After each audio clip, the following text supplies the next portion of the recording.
nationalism, you see Christians seeking political power everywhere to enforce a Christian culture over America. In its wake, you see destructive violence unleashed with self-righteousness. You see ugly racism and misogyny either ignored or defended in the name of God. It is all an unconscionable mess. As a result, many of us are shaking our heads, disillusioned with a Christianity gone sour. We cannot trust the church anymore. We've been watching a parade of abusive leaders fall, one church at a time, wreaking irreparable damage on our institutions and our witness. Our churches and their leaders have become notorious as abusers of power. We want to reject those forms of power, but we still need power. We don't know what to do with power. It is this cultural moment that begs for a reckoning with power. We need to take an inventory of what has been happening. It's time to move beyond the bandages that seek to hold our institutions together by managing the power better each time we go through an episode of a scandalous leader and institutional disgrace. Instead, let us go deeper to examine the corrupting power that lies beneath it all. Amid our shock at what has become of the American church, let us examine the way power works and how the church is called to live under a different power, on the right side of power of the one who reigns until all have been made subject. 1 Corinthians chapter 15, verse 25. This is the invitation of this book.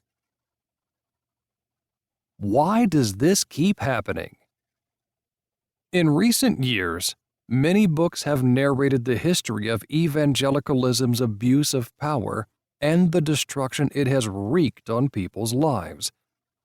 Jamar Tisby's The Color of Compromise described the history of evangelicalism's and its predecessors' complicity with slavery and racism. Anthea Butler's White Evangelical Racism accomplished a similar feat.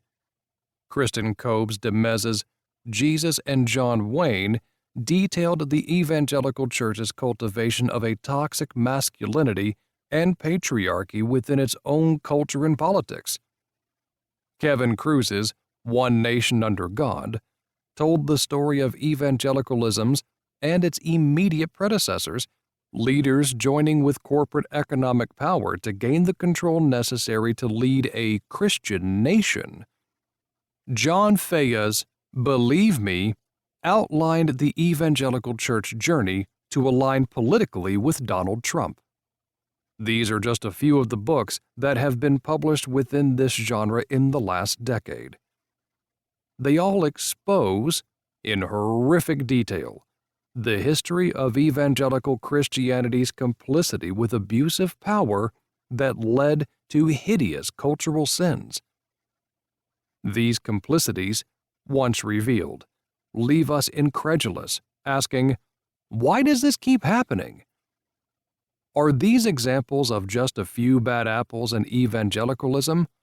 Or is there something woven deeply within the fabric of evangelicalism itself that leads again and again to these moral failings? Are these examples of Christianity or apostate heresy? Or is naming something apostasy just an easy out?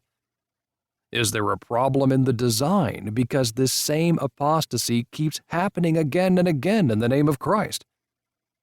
In this book, I seek to answer these questions by asserting that it is evangelicalism's, as well as many other past historical Christianities, complicity with worldly power that has led to its present demise. It is the church on the wrong side of worldly power. But just as important, when the evangelical church has been on the right side of God's power, in submission to Christ's power by the Spirit, some of the greatest social revolutions in history came forth. Unfortunately, evangelicalism